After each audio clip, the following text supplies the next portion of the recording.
Vamos a iniciar este espacio de diálogo, de compartir temas relevantes en la gestión del transporte, tema que nos hace común a todos.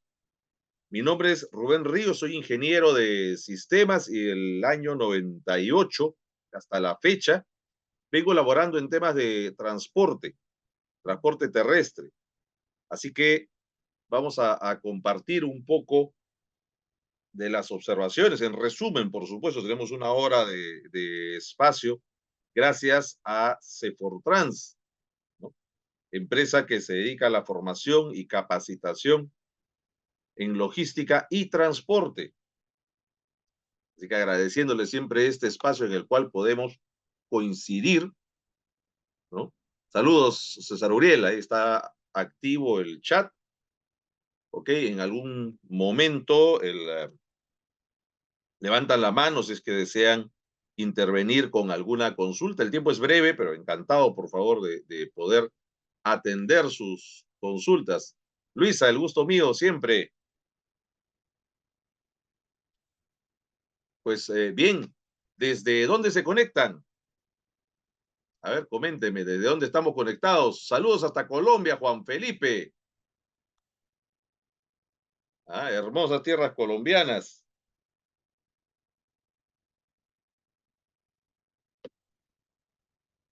También hasta Panamá, Edgar. Saludos, Panamá. Desde Arequipa nos acompaña Luisa. También José, desde México. Saludos hasta Norteamérica, México.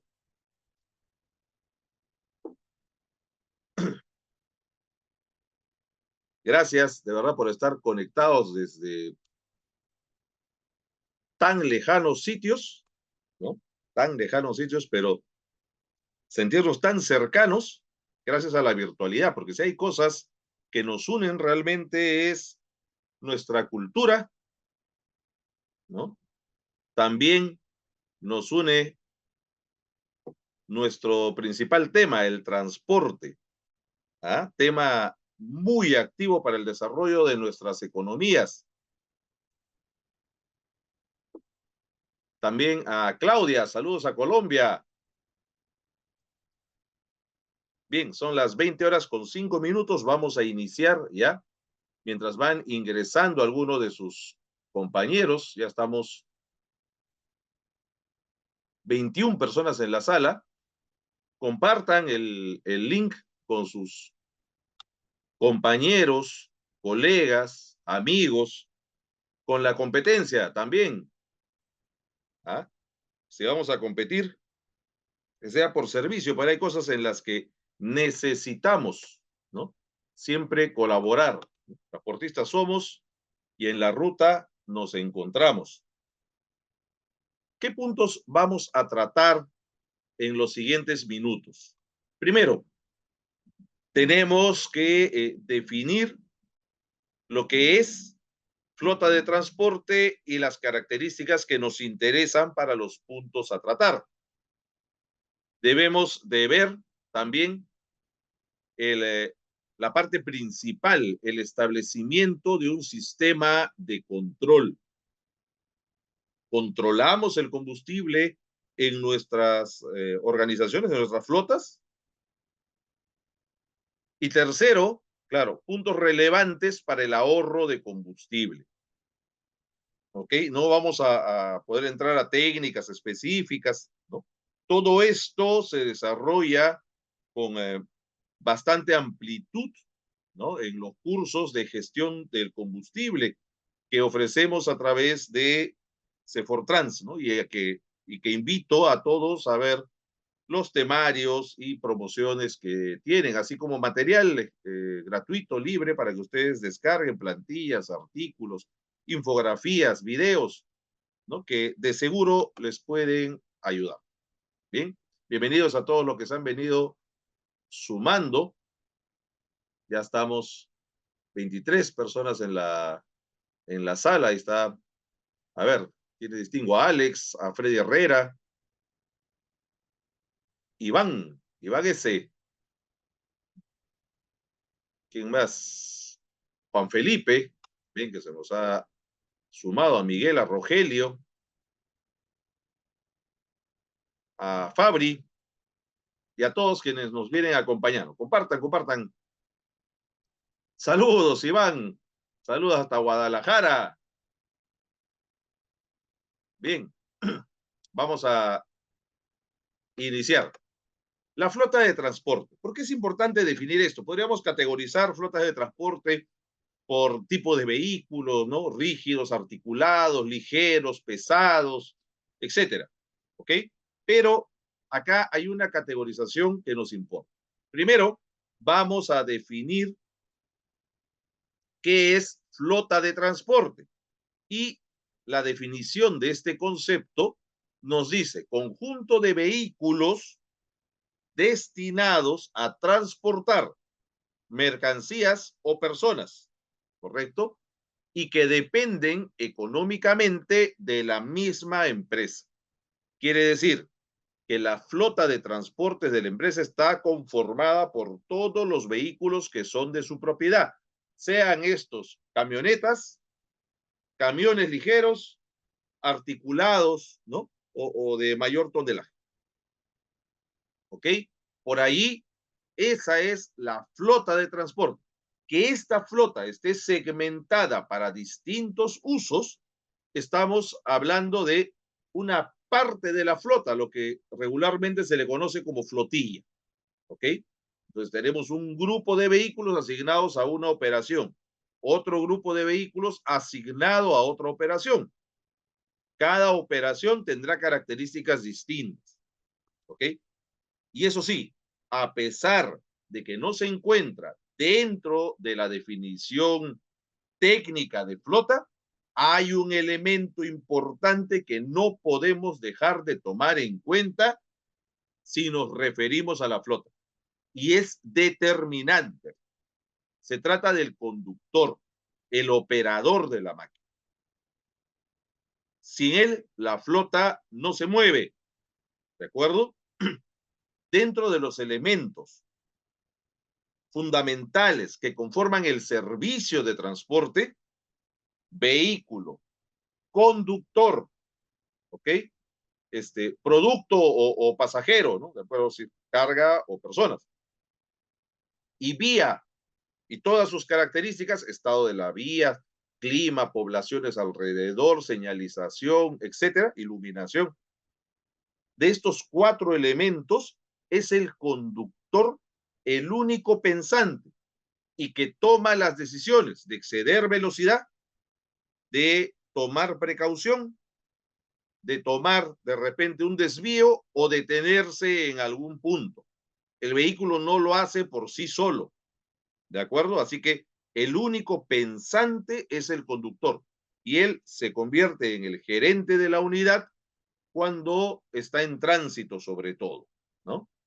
Ese es el punto que no podemos dejar de ver, porque imagínense, nosotros tenemos todo un equipo de personal, técnicos, mecánicos, electricistas, bomberos, llanteros, muelleros, etcétera, para el cuidado del vehículo, que no tenga fallas mecánicas, que esté correcto, que su mantenimiento. Pero gran parte de los accidentes e incidentes que tenemos son por decisiones del conductor, por acción o por omisión. ¿Y quién se encarga de la gestión de los conductores? ¿De acuerdo? Ese punto tenemos que ver. Tenemos especialistas contratados, ¿no? O de servicio para el cuidado del vehículo, pero el otro elemento, que es el conductor, muchas veces queda a propia y sola gestión. Ahí es un punto bastante fuerte, a pesar de que no está dentro de la definición. Pues bien, como dijimos hace un momento, la flota la podríamos categorizar por distintas formas, características, ¿no? Operaciones. Vamos a ver este cuadro. Hay 3 grupos, ¿no? O tipos de flota que nos interesa para los fines de estos controles. específicamente. Flotas pequeñas, medianas y grandes. Y ustedes dirán, ¿por qué? Estamos hablando de control de combustible. ¿Qué tiene que ver que la flota sea pequeña, mediana o grande? Veamos, no existe un parámetro específico que diga, esta es una flota pequeña, esta es una flota grande. Aquí he colocado números de repente relativos a una realidad, ¿no? Hasta 5 unidades, flota pequeña. Hasta 30 unidades, flota mediana, más o menos, y más de 30 unidades, flota grande. Este último eh, segmento es el más amplio, quizás en variedad, no en cantidad, ¿no? Porque a mayor número de unidades, menos empresas de transporte. Caso contrario que en las flotas pequeñas. Tenemos una gran atomización de empresas de transporte en América. Mucha cantidad de empresas pequeñas. 1, 2, 3 vehículos. Mientras que las grandes empresas, por ejemplo, acá en el país, pues no llegan ni a 15, menos, ¿no? Que se acerquen o estén alrededor de los 1,000 vehículos, por ejemplo. Entonces, por lo menos que superen ese número, unas 5 o 6 acá, ¿no? Que estén entre 800, 600, otro grupo similar, o sea, pero son pocas las empresas que llegan a ese tamaño de flota. Propiedad. La empresa pequeña, ¿quién da la cara? ¿No? ¿Quién es el conductor, facturador? ¿No? Todo, el dueño. Muchas veces estas empresas empiezan con la adquisición de un vehículo y tenemos la necesidad de generar una máxima eficiencia. Entonces nos volvemos todistas. En las empresas medianas ya existe una intervención familiar, ¿no? Están los primos, hermanos, entre conductores, jefes de áreas, etcétera, ¿no? Ya en grandes empresas tenemos una participación social, ¿no? Accionariado, directores, etcétera. En las empresas pequeñas, con respecto a los clientes, tenemos un cliente por lo general, del cual hacemos todo lo que nos diga. En las medianas ya existe más de un cliente, varios, ¿no? Y en las grandes empresas, por supuesto, también varios, pero atienden generalmente a la gran industria. ¿Okay? Con respecto a los servicios, las empresas pequeñas dan servicios especializados, ¿no? Se especializan en un punto determinado y es justo su nivel de servicio muchas veces lo que la flexibilidad, sobre todo en esto, lo que atrae a las empresas grandes o medianas. Las empresas medianas de transporte ya tienen un nicho de mercado, o sea, un grupo de empresas, por lo general, de objetivos similares de un mismo mercado, con el que puedan compartir las unidades que tienen, ¿no? Es un problema cuando eres una empresa mediana y tienes un tipo de unidades para un cliente, otro tipo de unidades para otro cliente y quizás otro para un tercer cliente. Claro, ¿cómo intercambias esto, no? Se convierten en 3 microempresas, por ejemplo. Las empresas grandes dan diversos servicios, una gama bastante amplia. ¿Cómo es entonces la relación con el conductor? En la empresa pequeña, muy cercano. El conductor trata con el dueño, si es que no es este mismo. En las medianas ya existe un distanciamiento inicial y tienen mucha rotación, entre otros, por este motivo. Segundo, que bien inestable a veces también en sus operaciones, crecen, decrecen y otros, ¿no? Entre varios. Las empresas ya más grandes establecidas, la relación con los dueños, propietarios, es remoto, muy escaso, ¿correcto? Muy escaso. Pero ya esto desde un inicio y hay parámetros muy claros, se trabaja, digamos, bajo ciertos estándares. ¿Por qué nos interesa esto? Al final vamos a hablar de un tema que es el costo, Fíjense, cómo varía el costo del servicio en función al tamaño de flota. El transporte es un negocio que tiene que ponerle foco a la gestión de personas y a la cantidad, al volumen de servicio. La productividad tiene que ser, si no llegamos a nuestro punto de equilibrio, el negocio no es rentable, para nada. Y ese es el gran problema. Ese es el gran problema que tenemos. Unidades paradas, por ejemplo. Muy bien. ¿Por qué menciono el costo? ¿Por qué el punto de equilibrio? Porque las finanzas son importantísimas. Cada servicio que hacemos tenemos que sacar dinero de la cuenta para abastecer, para depositar viáticos, para poder... No podemos iniciar servicios sin eso. Y si así tengamos créditos, estos a veces son de corto plazo, una semana, 15 días, a diferencia de una empresa grande, que puede tener hasta su propia estación, surtidores y demás, que compra directo el combustible de la refinería y que gracias al volumen de operaciones que tiene, logra tener costos mucho más económicos. Pero eso será en combustible, dirán ustedes. Claro, mientras todo el resto de empresas pequeñas compartimos la misma tarifa que es de mercado. La gran empresa logra tener tarifas mucho más bajas, mayor tiempo de crédito. Cualquiera de estas. ¿Será solo en combustible? Neumáticos. Una empresa grande puede comprar neumáticos casi a la mitad de lo que cuestan comercialmente para cualquier otra empresa. Contratación de servicios. Es el volumen lo que le permite disminuir costos tremendamente. Entonces, una empresa pequeña que se compare en costos con una empresa grande, no se va a poder comparar.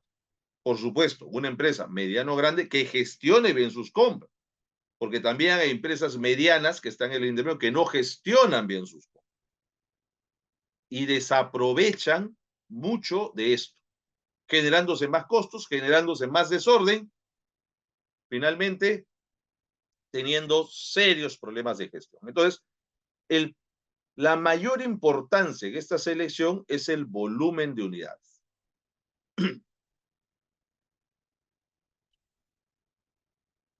¿A qué nos referimos con gestión del combustible entonces? Vamos a ver. Hablamos de diseñar y poner en práctica, ¿no? Implementar un sistema de control del consumo de combustible. Diseñar y poner en práctica. ¿Qué significa esto?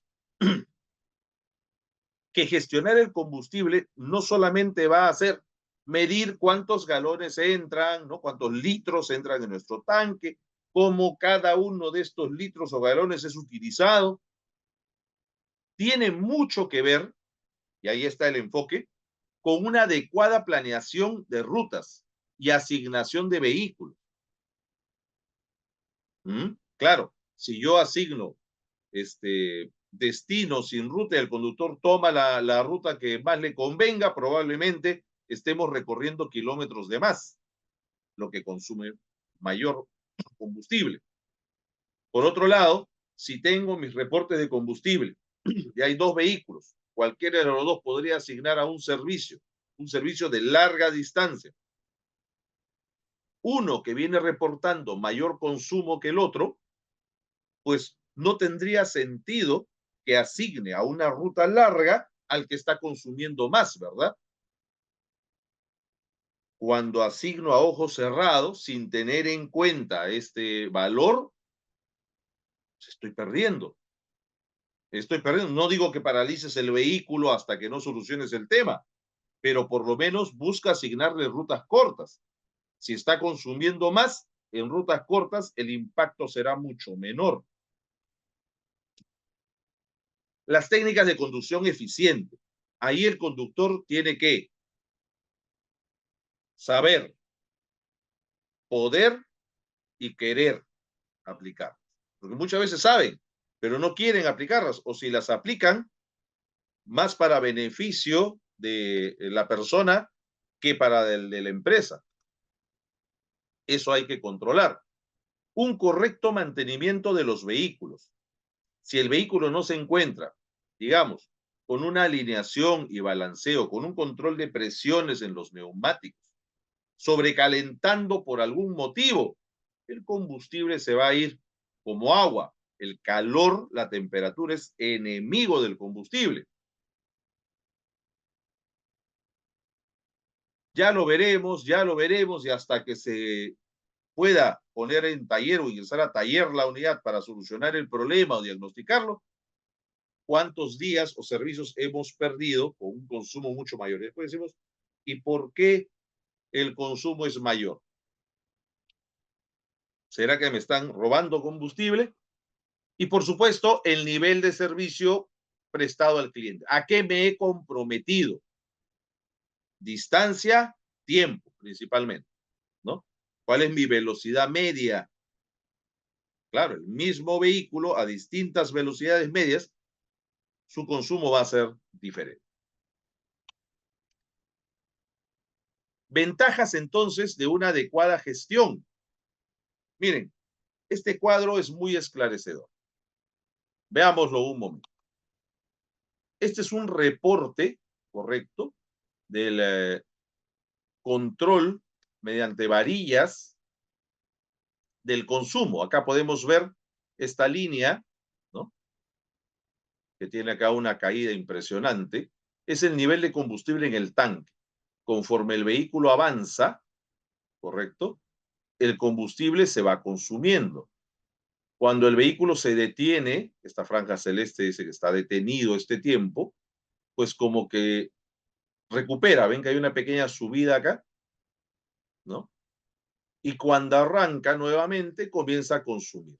Aquí está detenido, se mantiene estable, y de pronto tiene una caída de combustible. Detenido. ¿Cuánto es esta caída? Podemos ver aquí, marca en la vertical 24.4 galones, ¿no? Nosotros lo medimos en galones, litros. Estando detenido el vehículo. Entonces, definitivamente, la aplicación de un sistema de control presenta ahorros a la empresa. Eso ni vuelta a quedar. Con lo relevante que es la participación del combustible en la estructura, el ahorro de un 10% de combustible podría mejorar la utilidad hasta casi un 30%. Por lo tanto, el impacto es muy fuerte. Si a esto le sumamos que la ausencia de control permite campo abierto para que los conductores puedan hacer con nuestros tanques lo que ellos elijan, se dan estas situaciones. Entonces, el control es disuasorio, ¿no? de acciones.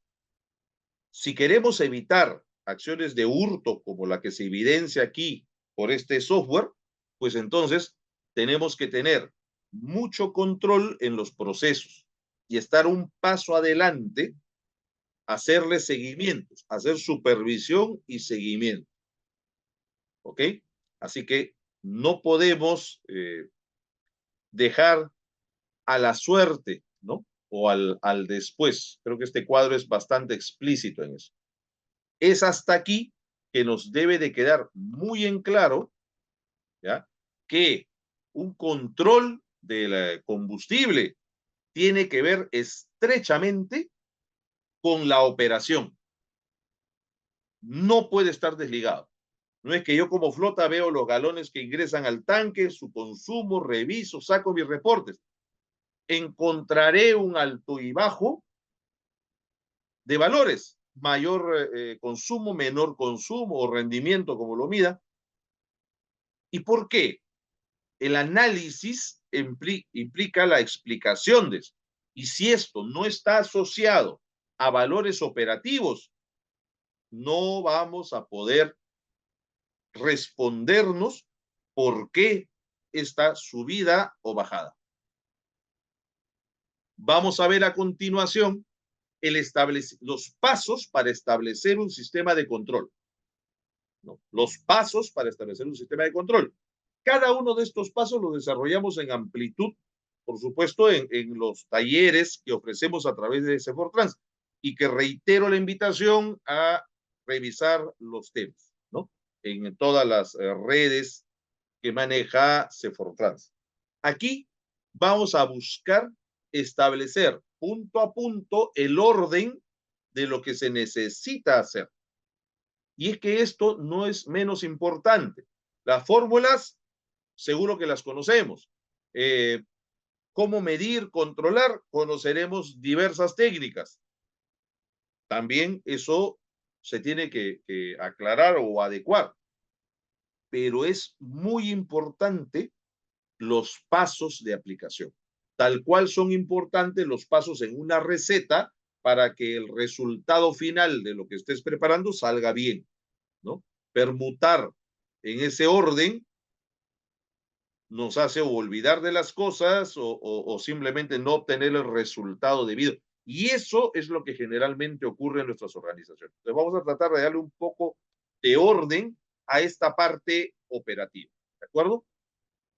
Ya somos más de 33 personas en la sala. Bienvenidos a todos los compañeros que se han ido sumando.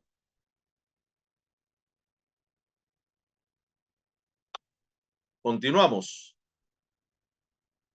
Entonces, ¿cuáles son estos pasos para el establecimiento de un sistema de control?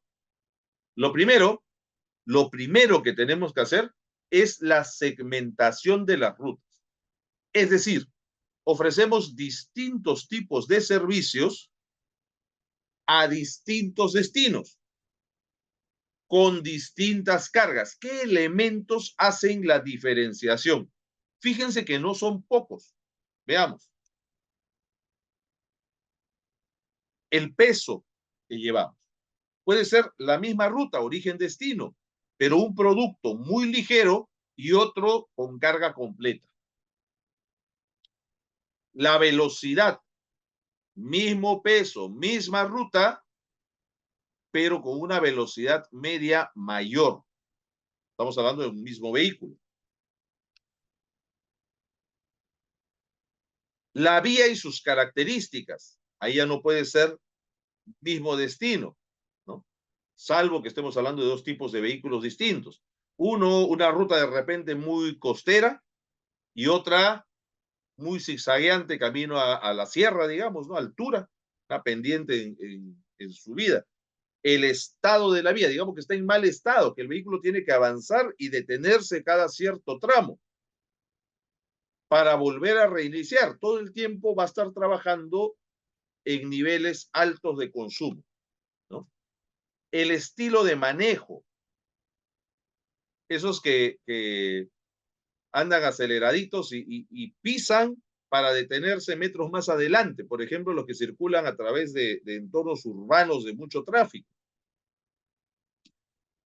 Los años de antigüedad del vehículo, no es lo mismo 1, 2, 3 años, ¿no?, de circulación que 5, 6 o 7. El tipo de vehículo, ¿no? Sus características, potencia de motor, torque, ¿no? Todo el tren motor, diferentes. Entonces, fíjense, ¿eh? Hablábamos al inicio de la clasificación de las flotas. ¿Qué ocurre si yo tengo 5 vehículos, cada uno de distinto año, cada uno de distinta marca, como si fuera una colección? Hemos dicho que el transporte logra eficiencias por volumen. Muy bien. Si los 5 vehículos, distintas marcas, distintos años, para el mismo servicio, son los que conforman mi flota, pues entonces para cualquiera de las marcas yo tengo un vehículo, no tengo más. Número 1, pensemos, a ver, estilo de manejo. Bien, antes los vehículos eran muy estándar en sus manejos. pero dentro de estos 5 hay europeos, hay americanos. ¿Podré intercambiar fácilmente un conductor de una máquina a otra ante una emergencia y lograr la misma eficiencia en consumo? El manejo es un hábito. ¿Se han dado cuenta que casi en automático maneja el conductor? ¿No? O sea, acuérdense cuando ustedes manejaban por primera vez, ¿no? No querían que ni les hable, las dos manos al timón, ¿no? Mirando atentamente por todos lados. Una vez que eso comienza a hacerse repetitivo, ya vas escuchando música, cantando o hablando por celular o con el del costado o gritándole al del otro lado. Ya automatizaste el proceso. Muy bien, un auto puede ser muy estándar en su manejo, ¿no? Pero manejar un Scania de caja secuencial va a ser muy distinto a manejar un Freightliner de 18 cambios, por ejemplo. Entonces, el hábito del manejo va a hacer que haya un periodo de adaptación. ¿Y por qué no? Quizás de daño por aprendizaje en tu unidad. Entonces, fíjate la importancia de buscar estandarizar una flota, lo más posible, ¿no? Así, y sería ideal también, y esa es una estrategia de negocio, el segmento del mercado al que se atiende también. Segundo paso, segmento las rutas, ¿no? De acuerdo a los puntos más relevantes de los vistos y decido la formulación del indicador. Acá hay dos formas de medición, de acuerdo a cómo lo querramos ver. El consumo, que relaciona los galones o litros abastecidos con los kilómetros recorridos. Y el rendimiento, que es la inversa, es una medida de productividad, que es kilómetros por galón, ¿no? Kilómetros por galón. Entonces, un mismo vehículo, un camioncito ligero, ¿no? Un rígido, ligero, podría tener como medida de consumo 8 galones por cada 100 kilómetros. Ese mismo vehículo, con esos mismos datos, en rendimiento podría estar expresado así: 12.45 kilómetros por galón. La diferencia es que en esos 12.45 me dice la cantidad de kilómetros que puede recorrer ese vehículo con un galón, 4 litros de combustible, con un galón, ¿no? 12.45. ¿Qué esperaría si mido rendimiento? Que el indicador suba, ¿no es cierto? Yo quisiera que ese vehículo rinda 13.2, que llegue a tener más kilómetros recorridos por cada galón. En el consumo, como dije, son la inversa, yo esperaría más bien que baje, que en vez de 8 sea 7.6, menos galones para recorrer 100 kilómetros. Cualquiera de los dos me va a permitir controlar. El rendimiento es más medida de productividad y es unitario, ¿no? Kilómetros por cada galón es unitario, y el otro es cuántos galones para un tramo, ¿no? Por supuesto, este es más unitario y es una media, porque no es que en un origen y destino que distan 1000 kilómetros de recorrido, cada 12.45 kilómetros he consumido un galón. No, habrán de mayor o menor consumo, es la media del tramo que esté midiendo. Tercer paso, el registro de los abastecimientos. Muy bien, si ya decidí el indicador con que voy a llevar, ¿de acuerdo? Entonces, tengo que comenzar a registrar, porque sin datos no hay indicador que dé resultado. Por eso, debemos de tener registros de los abastecimientos. Hoy todos estos datos están en los vouchers, ¿no? Que nos dan al momento de abastecer, ¿no es cierto? Al momento que abastecemos, nos dan un voucher con datos. Ahí está la placa, está hasta el surtidor, el lado que nos está abasteciendo. Cualquiera de estos, variaciones de estos, podrían afectar la hora de abastecimiento. No es lo mismo abastecer 6 de la mañana que abastecer 12 del mediodía. A veces leemos los resultados y decimos, pero ¿por qué la variación? Controla horas. Nos va a afectar. ¿Qué más? El lado del surtidor decía, ¿cómo estamos seguros que la cantidad que nos están cobrando es lo que nos están abasteciendo? ¿Qué tal si dentro de esas variaciones de consumo o rendimiento encuentras que algunas variaciones a desfavor se dan cada vez que abastecemos de determinado surtidor? ¿Será que la máquina está descalibrada? O sea, si no revisamos patrones de calidad y cantidad para nuestros análisis, con estos registros unitarios debo de generar una data. Esta data tiene que calzar con los datos operativos. Es decir, si yo pudiese medir el rendimiento por viaje, entonces tengo un viaje, ¿no?, operativo con, con la cantidad de galones o litros abastecidos para ese viaje. Así me permite analizar este resultado con el peso, la velocidad, las características del vehículo, hasta el conductor que manejó, en cada registro. Si hago que esto no calce, a mitad de viaje tanqueo para los siguientes 2 viajes y luego cuando me falta ahí le pongo un parcial adicional, etcétera. ¿Cómo cuadro los resultados de uno con el otro? Así de sencillo. Y aunque no les parezca, esto es bastante común, bastante común. ¿Okay? Registro de abastecimientos. Tercero, estos resultados que tengamos por cada registro, registro que tiene que calzar con lo operativo, tienen que ir a una gráfica. Y la gráfica de resultados, la más adecuada, es una gráfica de control que tiene que establecerse con límites superiores e inferiores y la media. Cada uno de los puntos reflejados, esto está hecho en Excel, por ejemplo, es el nivel de kilómetros por galón, en este caso rendimiento, ¿de acuerdo?, que ha alcanzado un mismo vehículo en distintos servicios. Veremos que hay servicios en los que están con rendimientos más altos y otros más bajos. El rendimiento me interesa que suba, ¿no es verdad? Entonces, mi principal preocupación será aquellos que están por debajo de la línea de control. Habrá que ver qué pasó, ¿no?, que cayeron en rendimiento. Más peso, más velocidad. Fue un conductor de reemplazo, de repente cada que entra un conductor de apoyo, el rendimiento baja y algunas veces cae por debajo de la línea de control. O viceversa, sube, ¿no? Ambos nos tiene que llamar la atención. Lo que hizo que subiera, entenderlo para poderlo replicar.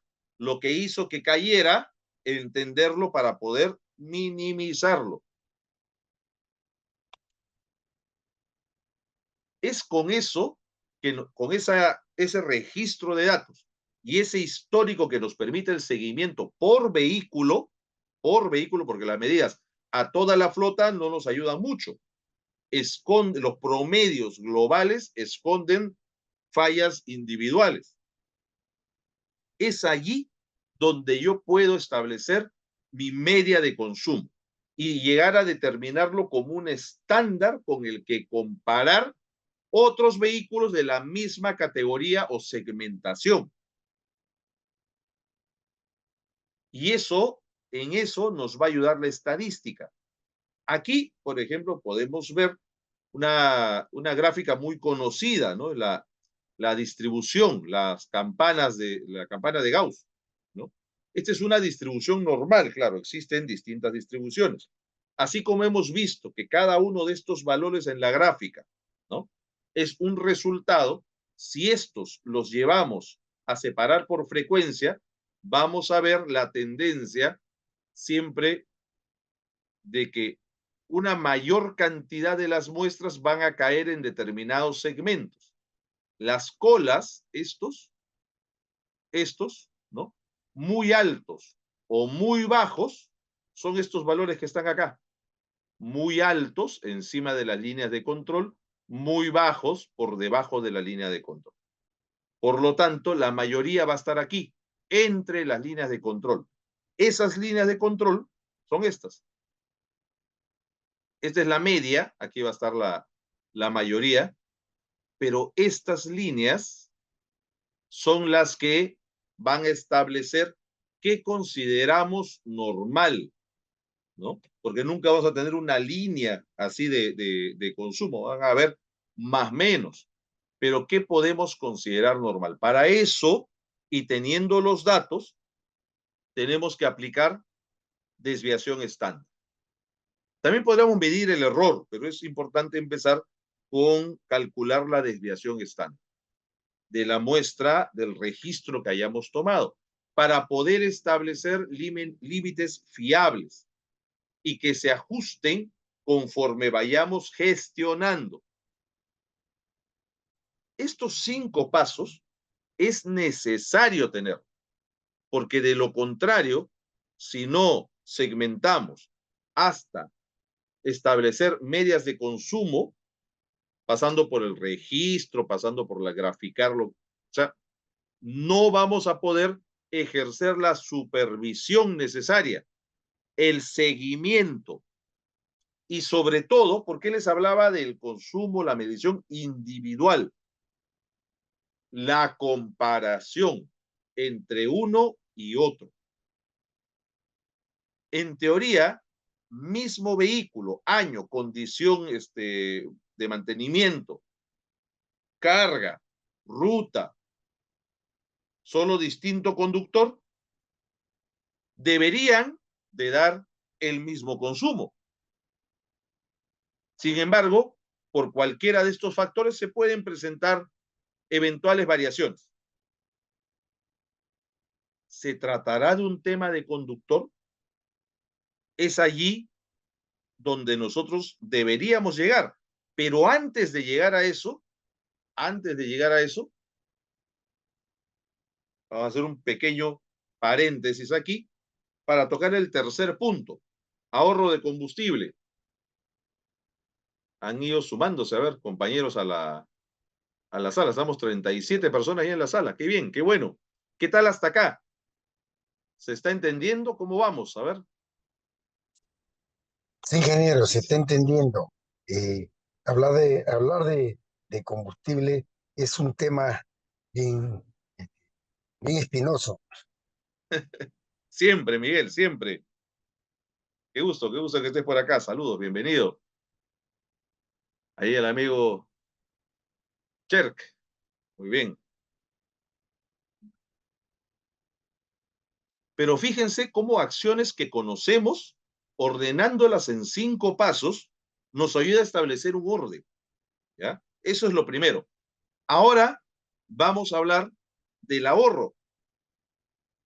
Veamos. El combustible es un tema que varía su costo en función al entorno económico en cada uno de nuestros países o realidades.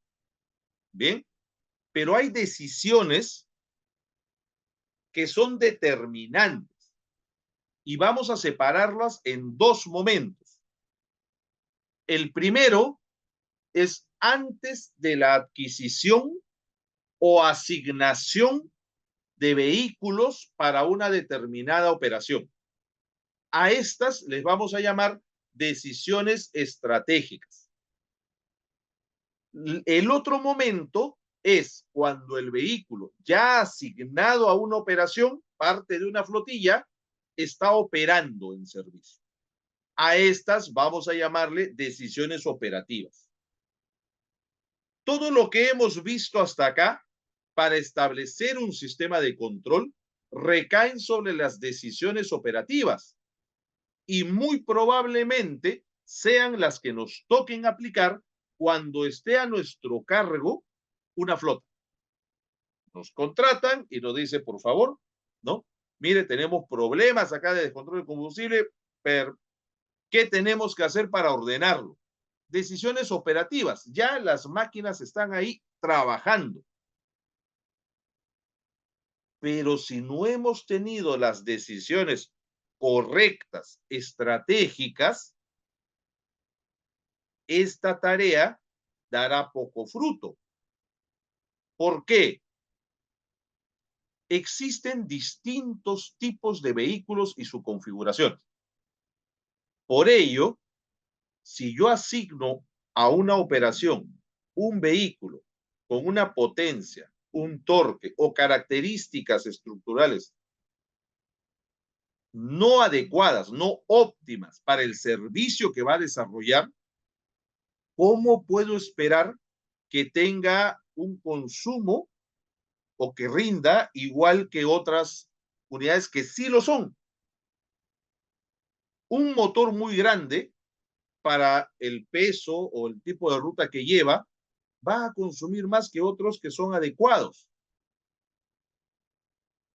El ejemplo que siempre pongo es como si yo quisiese salir a hacer taxi, ¿no? Por aplicativo para llevar un ingreso más, pero mi unidad es una camioneta pickup 4x4.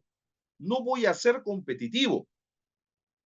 Entonces, las características técnicas del vehículo, si yo he tomado una decisión inadecuada en asignar o adquirir esa configuración, muy bajo torque, muy alto, distintos factores, por mejores decisiones operativas que tome, mida, controle, voy a tener un límite. Podremos optimizar, pero no necesariamente vamos a llegar a los niveles que quisiera. Esto es lo que tenemos que entender, porque cuando hablamos de control de combustible, siempre estamos pensando acá. Rara vez nos cuestionamos las decisiones estratégicas. Y esto impacta en todo, ¿eh? No solamente en combustible, en el costo general del transporte, su mantenibilidad, su disponibilidad, su productividad va a estar afectada por estas decisiones estratégicas. Cuando estas decisiones estratégicas se toman solo por el costo, es decir, ni siquiera el costo, la inversión, o sea, financieramente, tienen que ser comparadas con dos decisiones muy importantes: mantenimiento de la unidad, ¿no? Y operación, características, dónde va a trabajar. Estos dos análisis tienen que complementar la decisión financiera. Entonces, teniendo en claro esto, hay un indicador que es necesario y que tenemos que llevar ya operativamente, y es el costo por kilómetro de combustible. El costo por kilómetro es un indicador general en el transporte. Por lo tanto, también nace desde cada uno de sus principales componentes. ¿Qué mejor que mencionarlo en el combustible? También en neumáticos, también en otros elementos. Pero fíjense, el costo por kilómetro de combustible, que no es más que la cantidad de comparar la cantidad de litros, ¿no?, consumidos, su costo y los kilómetros recorridos. ¿De acuerdo? Nada más, o sea, es muy sencillo. Nos va a llevar a un valor de cuántas unidades monetarias nos está representando cada kilómetro recorrido. Cada kilómetro recorrido. Claro, si yo tengo, según mis controles, lo que en un viaje me tomó en cantidad de galones, tengo distancia del viaje, tengo la cantidad de galones y lo que me costó cada galón. Si abastecí en 2 puntos y son precios distintos, bueno, pues multiplico por cada precio. Y tengo en monedas, ¿no?, en dólares, en soles, en la medida de en la unidad que lo midamos, ¿cuánto me costó ese viaje? Si lo divido entre la cantidad de kilómetros, podré tener cuál ha sido mi costo por cada kilómetro recorrido de combustible. Solo aquí necesito hacer una precisión. Este valor, el valor de cada litro, de cada galón, va a estar afecto por subidas constantes del valor comercial. Aquí podemos ver el control, por ejemplo, de una operación que alrededor de un año, ¿no?, ha ido experimentando en el precio del valor del diésel, por ejemplo, ¿no? Acá estamos, valor de diésel por fecha, subidas que han venido habiendo escalonadamente y cómo se ha terminado un determinado año. No preciso, no puse acá exactamente qué año es, pero es el registro, ¿no? Es un trimestre de subidas constantes. ¿Esto por qué lo coloco? Porque muchos empresarios me dicen, yo antes tanqueaba con, por decir algo, 1.000 soles. Ahora, cada tanqueo me viene 1.200. Hay que controlar el combustible. A ver, pongámosle parámetro a eso. Hay que quitarle la variación del precio, porque esto tiene que haber sido calculado al momento de establecer la tarifa. Si no ha sido correctamente calculado como costo, sabemos que va a subir. Sería ilógico pensar que voy a calcular mi costo propuesto de flete o el que acepte para un periodo de un año, un contrato de un año, por ejemplo, con el valor actual del combustible. Si es más del 30% de participación en mi estructura, conforme va a pasar el tiempo, yo solo me voy a ahorcar. No varía la tarifa, sube el costo del combustible. Por eso es importante llevarlo. Saber cómo este factor está impactando y si está dentro de nuestros cálculos. Cuando calculo la tarifa, no lo calculo con el costo hoy de combustible, calcularé a un periodo proyectado, quizás no al de fin de año, pues, para no sobrecostearme, pero sí quizás a un trimestre antes o como mínimo a la mitad. Quiere decir que en los primeros meses tendré un gap a favor, positivo, que después se neteará, ¿no?, con los últimos, pero tengo que calcularlo tal cual para poder establecer esa línea, no lo voy a considerar como utilidad al ingreso, reservo. Entonces, este es un factor que nos impacta bastante. Por ello, sabiendo que el mercado tiene ese comportamiento de crecimiento constante, existen 3 campos que trabajar para poder obtener un ahorro en combustible y tienen un orden. En antes decía, hay variaciones en el consumo, es el conductor. Pues no, antes de llegar a esa determinación, nosotros tenemos que estar seguros de la parte mecánica del vehículo. Cualquier variación en el consumo de combustible puede ser señal de una afectación mecánica y eso tengo que descartarlo. No se trata de que el vehículo esté en condiciones óptimas 100%. Siempre va a haber factores, pero esos factores los tengo que tener en cuenta al momento del análisis. En antes mencioné uno, temperatura.